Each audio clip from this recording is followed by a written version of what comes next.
Bienvenidos a este especial de Semana en Vivo. Muchas veces hemos hablado con estos periodistas que vinieron acá, estuvieron en Colombia, recorrieron este país a lo largo y ancho cuando se firmaron los acuerdos de paz, el acuerdo de paz que terminó con la desmovilización de cerca de 13.500 y pico de personas armadas, miembros de las FARC.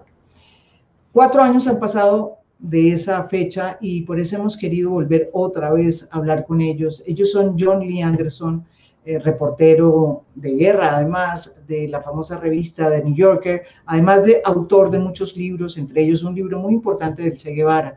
Pero también está Patricio Fernández, que es un periodista chileno también muy metido en todo este proceso de paz, que vino aquí a cubrirlo y que además es protagonista de todos los procesos que están en este momento viviendo Chile, que está a punto de vivir, además país que está a punto de vivir un plebiscito que va a definir si hace o no una nueva constitución.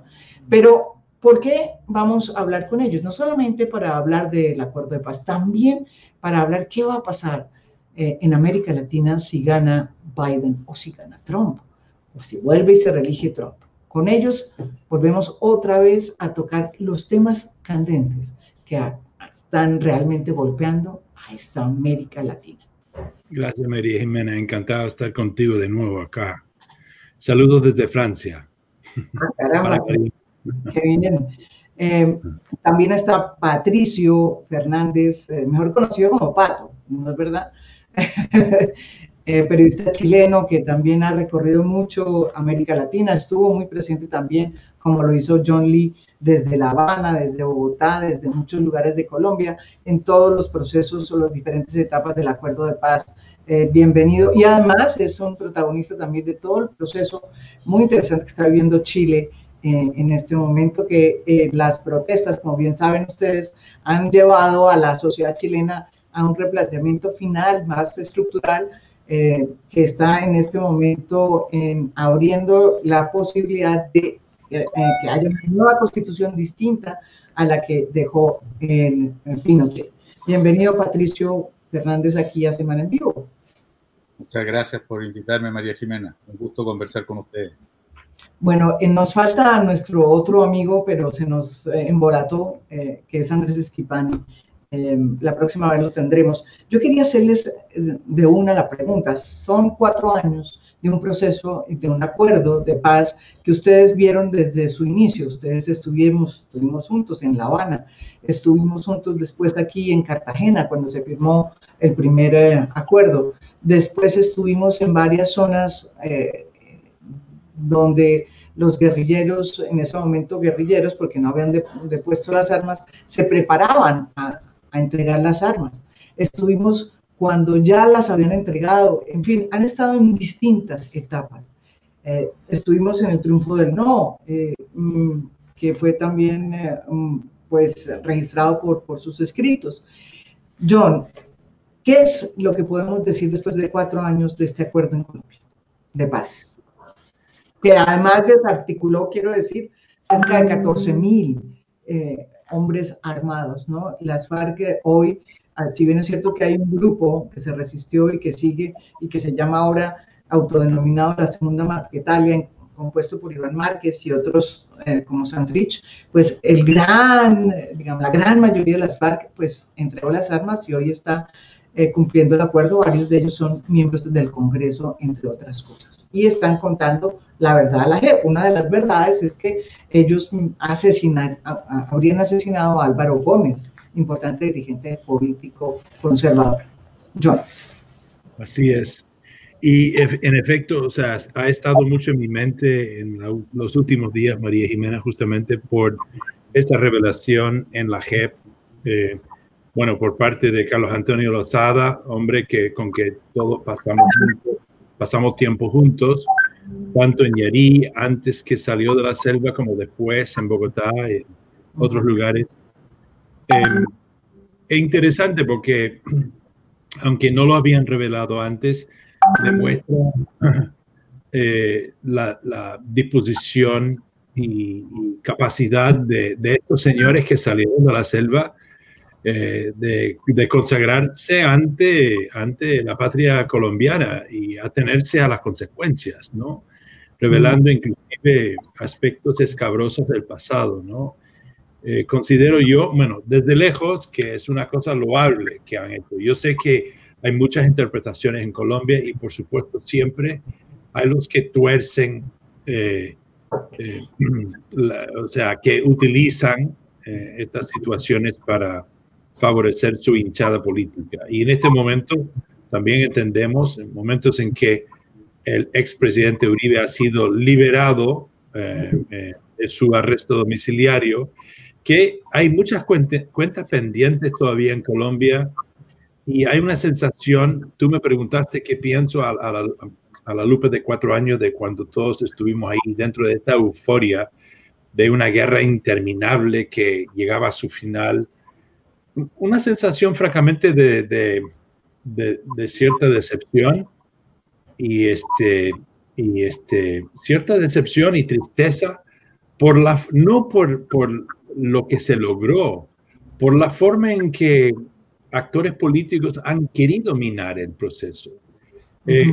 No puedo separarlo de la victoria de Trump en Estados Unidos, de Brexit en Gran Bretaña y estos otros actos que durante el año 2016 que empezaron a cambiar el mundo, ¿no? Que empezaron a dar paso libre a los nuevos autoritarios o populistas en el mundo, gente de reacción, en que algunos llegaron al poder, luego Bolsonaro en Brasil, pero hemos estado en vilo estos 4 años ante el fenómeno, el advenimiento de actores desastrosos, ¿no? Que rompen todos los moldes y que buscan apelar a los instintos más bajos de la gente, ¿no?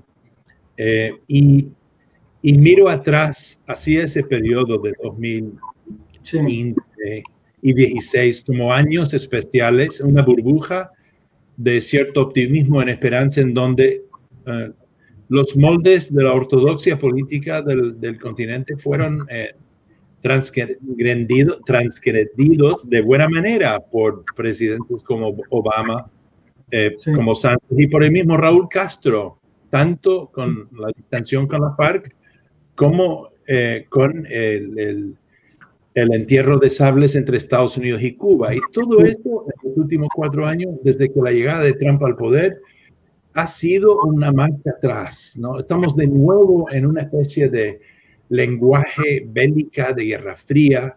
Hay una paramilitarización en Colombia, una situación de caos y beligerancia con la vecina Venezuela, caos en Venezuela, una Cuba de nuevo bajo sanciones, un asesinato a cuentagotas de los guerrilleros farrianos que han salido y que han sido asesinados junto con líderes sociales. En fin, es triste presenciar, pero lo que dijiste al principio ha de ser una especie de no sé, de pilar ante la desesperanza de que, en efecto, a pesar de todo, 14,000 personas armadas salieron del monte y han dejado de utilizar sus armas. Lo triste es la inaceptación de buena parte, quizás, o un sector menos militante y agresivo de la sociedad colombiana que no permite que los que fueron guerreros buscan la paz o que los que fueron violentos viven vidas pacíficas. Eso es lo triste. Y espero que pronto empiece a haber cambios políticos que nos vuelven a cambiar el chip un poco hacia la acción cívica, hacia la moderación, hacia aires más templados, ¿no? Sí. Eso cambiaría, digamos, eso se produciría si gana de pronto Biden, pero si gana Trump, bueno, yo no sé qué. Así es. Podemos llegar a eso en otro momento de la conversación. Después te pregunto, vamos con Patrick. Efectivamente. Tu primera impresión, Patricio, que tú también estuviste aquí en muchísimas oportunidades cubriendo este acuerdo de paz. Mira, voy a partir de un momento que narraba un poco John Lee. Buena parte de este proceso comenzó, o lo vivimos incluso nosotros tres, nos encontramos más de una vez en Cuba, mientras acontecían las negociaciones de paz del Estado colombiano con la FARC, al mismo momento en que Cuba vivía un proceso de apertura y un proceso de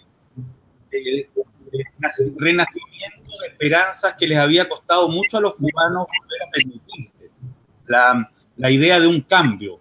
Cuando Obama va a La Habana en marzo del año 2016, se supone que se va consagrando un proceso de diálogo, de encuentro, que hacía pensar que el camino cubano tomaba otro rumbo, un rumbo nuevo. Ese rumbo nuevo, esa posibilidad de cambio, fue abortada por cálculos internos, politiqueros de Trump, que termina haciendo algo muy paradójico, que es diciendo algo así como: yo soy más contrario que Obama, yo soy verdaderamente contrario a la dictadura castrista y por lo tanto lo enfrento de manera frontal. Ese enfrentar de manera frontal, paradójicamente, genera la continuación de un régimen en su versión más ortodoxa y más reaccionaria. Comienzo diciendo esto porque es bastante parecido, creo, a lo que genera la reacción uribista o el gobierno de Duque al objetar el proceso de paz con la FARC. Al decir ellos mismos: yo soy más enemigo, no transo hasta el momento de doblegar y ofender a este otro, lo único que se hace es detener el proceso de encuentro y de cambio. O sea, sucede algo que es bastante paradójico. Los que por razones políticas y de cálculos personales van y se plantean de una manera, lo que hacen es prolongar y proyectar un tipo de enfrentamiento que no puede sino ser nefasto para cualquier comunidad. Cuando ahora en el último tiempo hemos visto al presidente Duque cuestionar el reconocimiento de una verdad muy difícil de reconocer, cuando lo ve catalogar ese reconocimiento en lugar de como un aporte a la paz y al encuentro, burlarse de él, como más bien descartando su valor, creo que lo que se está haciendo es simplemente prolongar en Colombia una situación de mucho dolor. Y después yo creo, me gustaría hacer una comparación porque entre ese proceso de paz y lo que en Chile vamos a vivir como proceso constituyente. Porque yo pienso, lo dejo puesto para no hablar más de la cuenta en este primer momento, el proceso de paz de alguna manera era la gran posibilidad de reactualizar la democracia y un proyecto futuro en Colombia, más allá del solo problema con la FARC. En Chile, el proceso constituyente, en ese sentido, se emparenta a ese esfuerzo frustrado de Colombia, en el sentido de decir: solucionemos nuestras diferencias y nuestros conflictos en un diálogo, en un encuentro, y no en la perpetuación de la polarización de los pensamientos. Pero eso es cierto. Aquí, por ejemplo, de todas formas, con todos los problemas que ha tenido el acuerdo generó una nueva realidad política, porque como que abrió un grifo, yo siempre he dicho, abrió un grifo que estaba cerrado y se empezó a oxigenar el espacio político. Esa es la realidad en Colombia, pero claro, eso también produjo digamos, el temor de del establecimiento tradicional de perder poderes y privilegios, porque estaba entrando esta nueva realidad. De hecho, se eligieron congresistas de manera, digamos, que no eran provenientes de ninguna clase política. Se eligieron gobernadores y alcaldes que eran imposibles de haber llegado, que de otra forma no hubieran podido llegar a sus sitios, pero a ese sitio. Pero la pregunta que hago es cierto, en Colombia se desató esto y por primera vez tenemos, por ejemplo, una izquierda más o menos formal más o menos, digamos, popular, si se puede decir. Tenemos, y una centro-izquierda también, que no tenga que ver con la lucha armada ni con la guerrilla. O sea que es un gran avance en Colombia.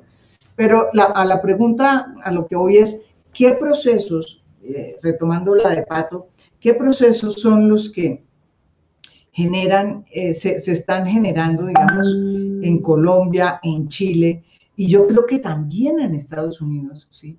Hay unos procesos muy interesantes sociales que se están generando, que tendríamos que entender y captarlos bien como periodistas y reporteros, que se están encontrando con un statu quo que no quiere el cambio, porque eso nos está pasando en todos los niveles. Y esa sería como mi pregunta, ¿qué está pasando realmente en muchos de esos estadios ya más internacionales? Porque si uno ve Estados Unidos, pues también está pasando la pelea entre Biden y Trump, es un poco eso también. Lo que está pasando, lo que pasó en el Brexit, no, la pelea que hay entre los que sí y los que no. En fin, hay una discusión ahí muy fuerte. John. Pues muy interesante y tienes razón, María Jimena, de esa observación tuya, que en estos días, como te decían antes, he estado pensando mucho en eso del declive de la izquierda, el surgimiento de la derecha populista y ciertos rebrotes autoritarios y hasta extremos, ¿no? De extremistas, tanto sobre todo en Estados Unidos y Brasil, pero bueno, y también en Bolivia. Y muchos me han preguntado, ¿y qué va a ser o sea, cuál va a ser el porvenir de la izquierda y cuál ha sido la culpa de la izquierda? Y entonces, un poco, uno no tiene la llave mágica de la verdad, por supuesto, pero uno intenta adivinar cuál ha sido el rumbo equivocado de la izquierda, y yo diría que ha sido la corrupción. Y un poco en esta segunda fase pseudo revolucionaria que se podría calificar los años del chavismo, Maduro, Correa y todo eso, el Ortega refrito, ¿no?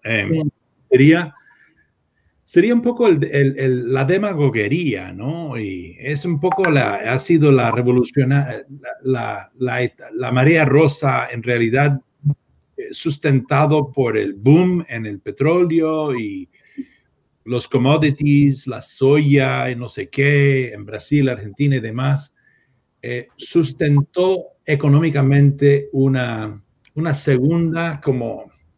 Hola. No sé, lanzamiento a la izquierda, ya sin armas como en los años 60 y 70, y eso ha llegado a su fin, pero ¿quién era el gran abanderado de esa segunda izquierda? En realidad fue un poco la demagoguería, una izquierda retórica, la chavista, la que hemos visto, un poco desatado en su discurso, en su verbo, pero que operó y funcionó hasta cierto punto bien para América Latina en el bache de los años de Bush, ¿no? En que estaba en su estampida bélica al Medio Oriente y Chávez erigió la bandera de crear un mundo multipolar y buscaba aliados. Putin era uno de ellos. Entonces, esta izquierda que se muere es una izquierda, por supuesto, hay diferentes personajes, Lula también, que su prójimo venezolano, pero buscaron aliados no demócratas en su afán de afincarse en el mundo y crear una nueva plataforma de la izquierda.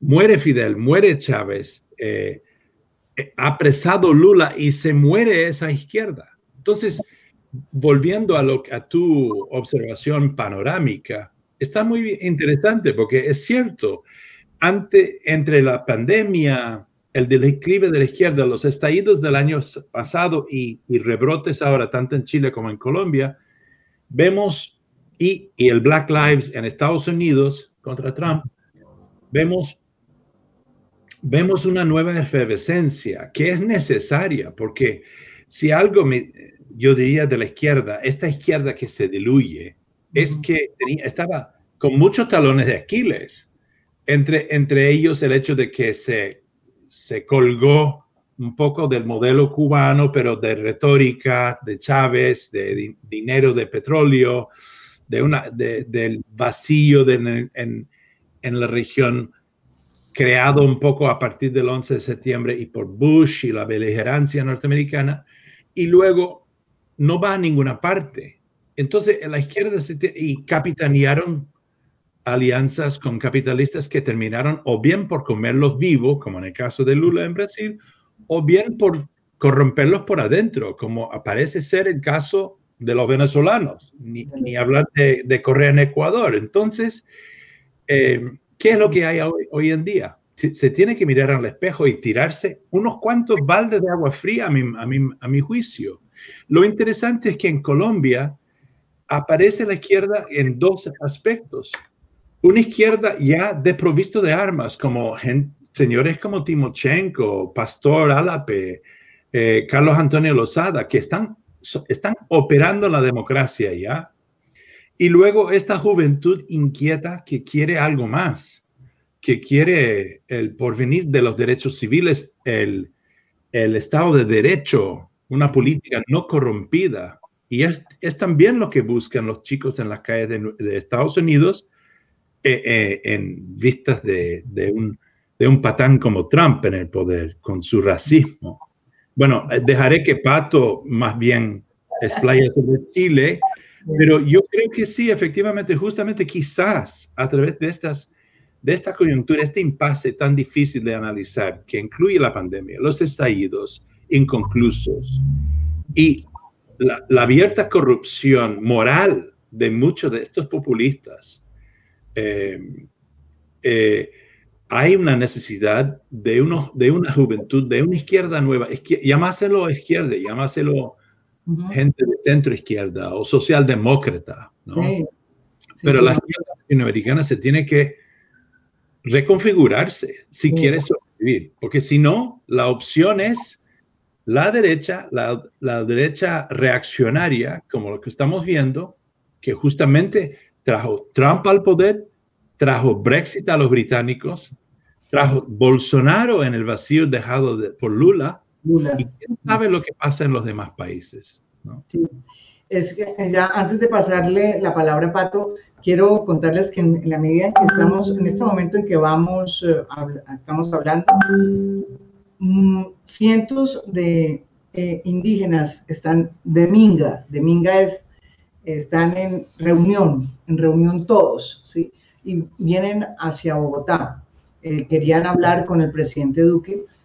Son varias asociaciones indígenas que cuando están en Mingas, que están en reunión para pedir y protestar por lo que les está pasando. Y es curioso porque van a venir y yo creo que van a llegar hasta Bogotá protestando y pidiendo que el presidente los atienda, porque por muchos años, yo diría que por lo menos 50 o 60 años, si no un siglo, los indígenas han sido o sea, las promesas nunca se las han cumplido, no es culpa de este gobierno nomás, pero a lo que voy yo es a lo siguiente, es un poco a donde va John. En esta protesta tan impresionante indígena que estamos teniendo en este momento, muchos son los políticos de centro izquierda, como por ejemplo, o de izquierda, que quisieran ser dueños de esa protesta, como por ejemplo Petro. Y resulta que esta protesta no tiene esa distinción, o sea, ni siquiera Petro puede adueñarse de esa protesta porque la protesta es de los indígenas.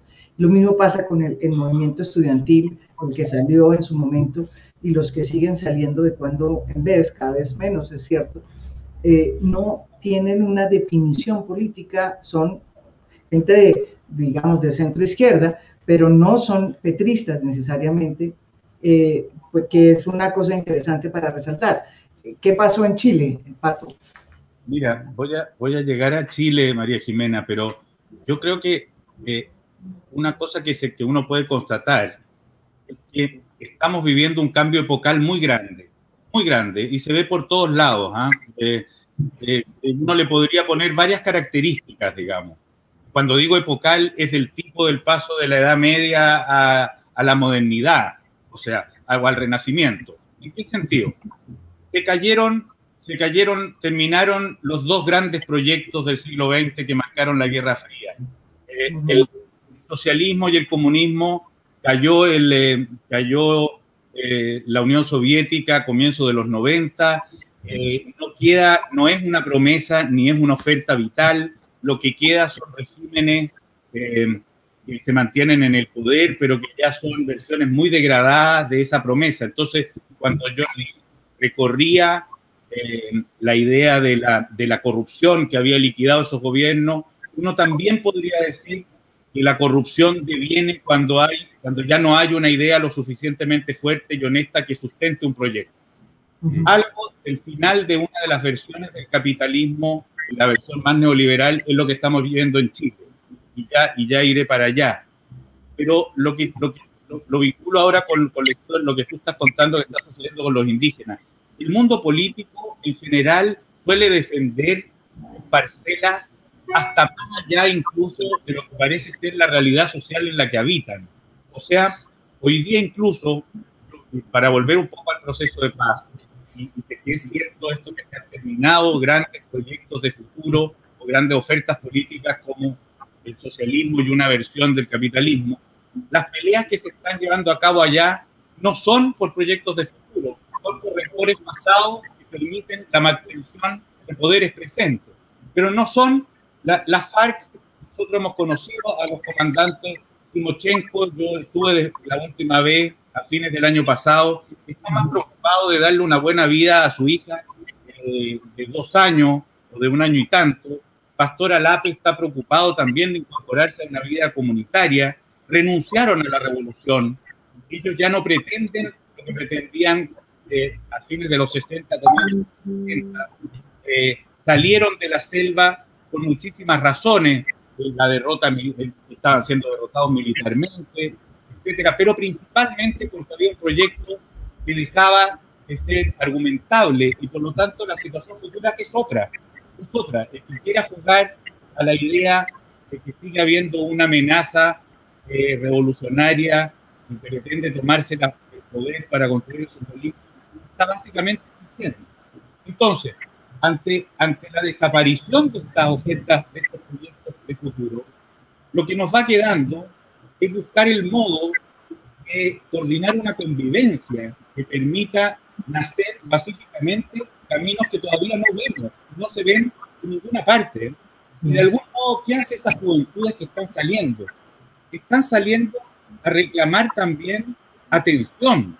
Están también en distintas versiones, mundos que no habían sido atendidos, que no necesariamente son ni los mundos de la izquierda del siglo XX ni de la derecha del siglo XX, son unos mundos que todavía no encuentran representatividad, que todavía no encuentran darle una forma a sus discursos futuros. Esos indígenas no vienen a sumarse a las fuerzas revolucionarias de la izquierda latinoamericana del pasado. Los grupos de diversidades sexuales no son necesariamente, no responden a ninguna de esas otras organizaciones. Las generaciones nuevas que han pasado a relacionarse entre sí por medios digitales y ya no a través de organizaciones políticas ni de grupos intermedios, irrumpen sin una manera que las cohesione, que las organice. Entonces, resumiendo, en Chile también se vio, por ejemplo, está viendo, en medio del estallido social, grupos de izquierda que quieren aparecer como representantes de eso que está aconteciendo. Y no lo son. La experiencia ha demostrado que a varios de ellos en las calles incluso se han visto abucheados e insultados, etcétera. O sea, ese desorden que está aconteciendo no responde a las explicaciones tradicionales de la revolución y de los proyectos de izquierda. ¿Cómo permitir que estas nuevas realidades encuentren su lugar y encontremos en conjunto un camino futuro? Es el gran tema y el gran reto de la democracia. Porque si no lo encontramos, no nos allanamos a un espacio de encuentro de la diferencia, lo que se va a imponer va a ser el autoritarismo, la respuesta autoritaria. Ante los desórdenes por venir, va a venir alguien que diga, aquí la única solución soy yo y mis armas, digamos. soy yo y mi ejército. De alguna manera, en ese sentido, el ejemplo de Donald Trump es nefasto. O sea, hay algo de su desplante cuando vuelve, no sé si lo vieron ustedes, volviendo después del hospital donde se trató el COVID, y él mismo distribuyó un video por Twitter donde se bajaba de un avión, de un helicóptero, con un marine detrás, con una música como de película, y llegaba como a un gran balcón de la Casa Blanca, donde asomaba como un malhechor de Marvel, como uno de los villanos de los cartoons, y parecía tener el mundo a sus pies. Eso es más o menos lo contrario precisamente a la invitación a un encuentro más horizontal, que es lo que permiten y lo que reclaman muchos grupos sociales que hoy día se están manifestando de maneras nuevas. Sí, es interesante. ¿Qué impacto puede tener si gana, o sea, si no cambia en los Estados Unidos, digamos, el gobierno? Y hoy tenemos 17%, esta semana nos despertamos con esa noticia, hay 17% de puntos de ventaja, 17 puntos de ventaja entre Biden y Donald Trump, pero pues falta 19 días para la elección en los Estados Unidos. ¿Qué puede pasar, John, si gana Biden y si gana Trump? O si pierde. Sí, muy bien. Y de hecho, o sea, totalmente de acuerdo con lo que dijo Pato, y ese video lo vi y me quedé frío. Es decir, no podía creer que Trump llegó, o sea, parece mentira que llegó a eso, ¿no? Que es tan chiflado en su presentación y que cala seriamente entre un porcentaje de la población. En la medida que vamos avanzando así a la elección, se va radicalizando él, ¿no? Se va extremando en su discurso, en su comportamiento. Yo no creo que ya después del debate con Biden el mes pasado, yo no creo que nadie, o sea, nadie tiene duda en cuanto al autoritarismo de Trump, ¿no? Y es que algunos, inclusive en otros países, quedaron con la duda antes. Todo el mundo se da cuenta que es un tipo vulgar, bélico, sin ninguna gota ni instinto democrático en su cuerpo y ADN, ¿no?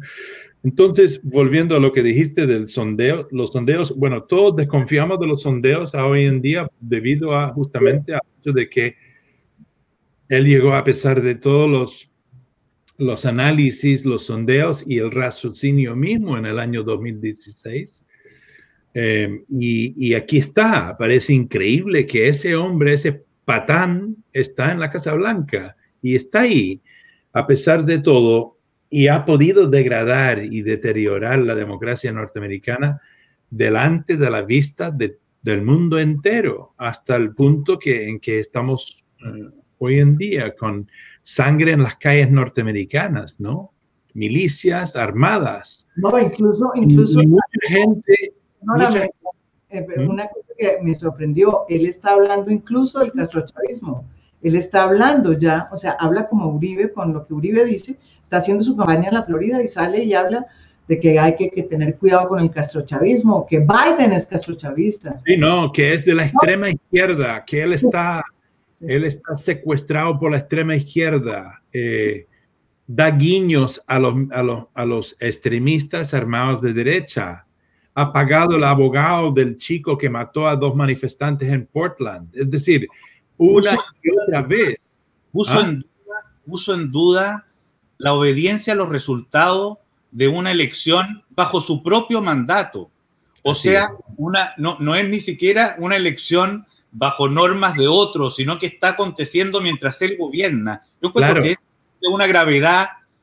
Hay los que piensan que si gana Biden, igual Trump va a armar bochinche. Como estuvimos hablando antes, Trump ha hecho una serie de advertencias de que no va, o sea, no cree en la honestidad de la votación, si la gente lo manda por correo, Bueno, ha hecho 1000 trucos y ha creado una atmósfera de mucha tensión y suspicacia en torno a la votación, aparentemente previendo de que va a perder. Y entonces, y ha dicho en más de media decena ya de ocasiones de que no sabe si va a respetar el resultado. O sea, a la misma vez que esto sucede, tiene gente en la calle. Ya hemos visto todos cómo los milicianos armados han empezado a tomar las capitales de determinados estados y hay confabulaciones de extremistas de derechas en diferentes lados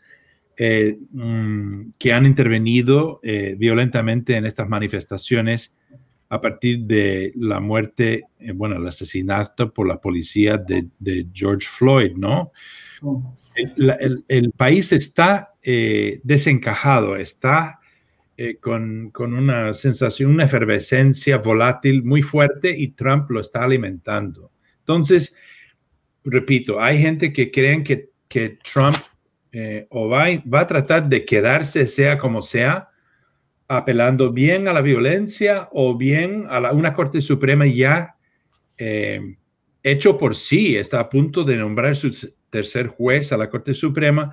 Todo se siente muy como en un status quo como pervertido, ¿no? Como distorsionado. Y que él sea capaz de manosearlo a su favor. Entonces hay mucha tensión. Hay que recordar también que la elección en Estados Unidos la votación se hace el día 3 de noviembre, debido a que el sistema está súper loco, francamente, muy complejo. Yo mismo no entiendo bien cómo votar. Sí. Puede durar varios días, ojalá no sea como el año 2000, en que dura semanas para el resultado, pero digamos, si es cierto los sondeos tan altos como tú dices, María Jimena, puede que tengamos el resultado al mismo día, al día siguiente, vamos a ver.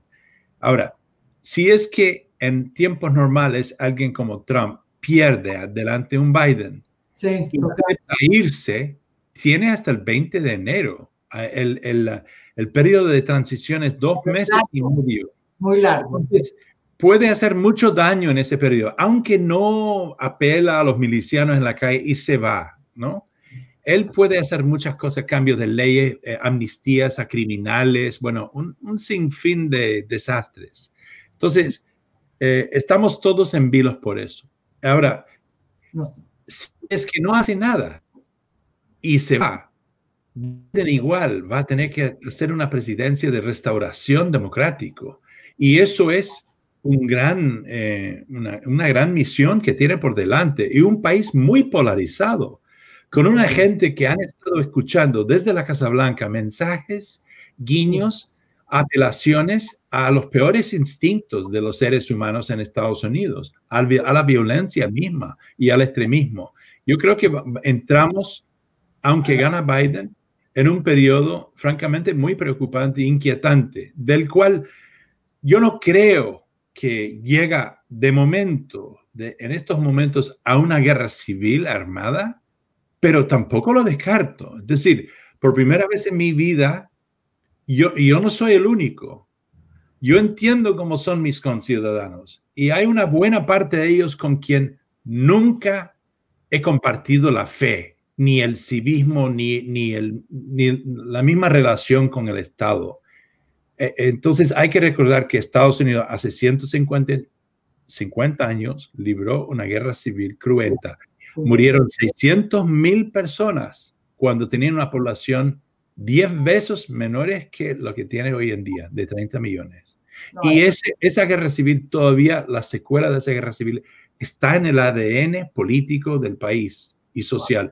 Y eso es justamente la llaga en que ha metido su dedo una y otra vez Donald Trump. En apretada síntesis, ¿cuál es ese panorama que tú ves si gana uno de los dos?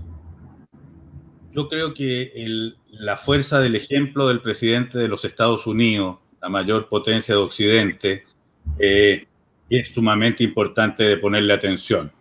Y alguna vez, con esto me remito a lo último que decía John, nuestro común amigo Frank Goldman, me recuerdo cuando ganó Trump, me dijo, y yo le preguntaba por qué había ganado, él me decía, yo creo que la respuesta es racista, y apela a algo que en los Estados Unidos todavía es muy fuerte. Se lo acabo de leer a otro analista norteamericano, no recuerdo su nombre, explicaba como nuclear la fuerza discursiva de Donald Trump como un discurso racista. Si uno ve la obsesión que tiene con Obama, la manera en que se refiere a cada una de lo que fueron sus proyectos, esa idea polarizadora y racista que puede parecernos en la distancia una caricatura exagerada, de pronto encuentra sentido. Me parece aterrador. Y yo quiero decir, María Jimena, solo antes de terminar, porque en Chile se viene en las próximas semanas un plebiscito muy importante, el día 25 de octubre. Y ese plebiscito para darle curso a un proceso constituyente y hacer una nueva constitución está siendo precedido por un renacer de las protestas callejeras. Todo lo que fue el estallido social que partió el 18 de octubre pasado encuentra conmemoración, cumple un año este fin de semana, el 18 de octubre. Y va a ser bien interesante e importante ver qué sucede en esta semana previa, cuál es el nivel de agitación callejera. Ya volvió a haber manifestantes en la Plaza Italia, que es el centro neurálgico de las protestas en Chile. Vamos a ver hasta dónde llega esa violencia. Y para terminar de vincularlo en esto con Donald Trump, estamos en un mundo incierto. Y en ese mundo incierto, la categoría de los liderazgos, de los grandes liderazgos, va a ser muy severa y muy decidora de lo que nos espera. De manera que ojalá gane Biden, ojalá en Chile la democracia encuentre diálogo, ojalá en Colombia resucite ese proceso de paz, porque son los caminos democráticos y civilizados para resolver nuestros problemas más allá de figuras autoritarias y nefastas como Trump. Bueno, en todo caso les agradezco, sí, muy importante ese cierre, les agradezco esta cita que tuvimos para pasar un poco a discutir y analizar qué es lo que nos está pasando en este continente, y desde luego creo que podríamos hacer otra nueva cita una vez el plebiscito haya pasado en Chile, porque yo creo que es muy interesante ver qué pasa allá. Es un proceso que se inicia en Chile, pero no es solo de Chile, y yo creo que puede darnos lecciones sobre lo que puede pasar también en otros lugares de América y de América Latina. Muchísimas gracias a John, muchas gracias a Pato. Nos seguimos viendo, esto no se termina. Esta historia continuará. Esto continuará. Muchísimas gracias y hasta pronto.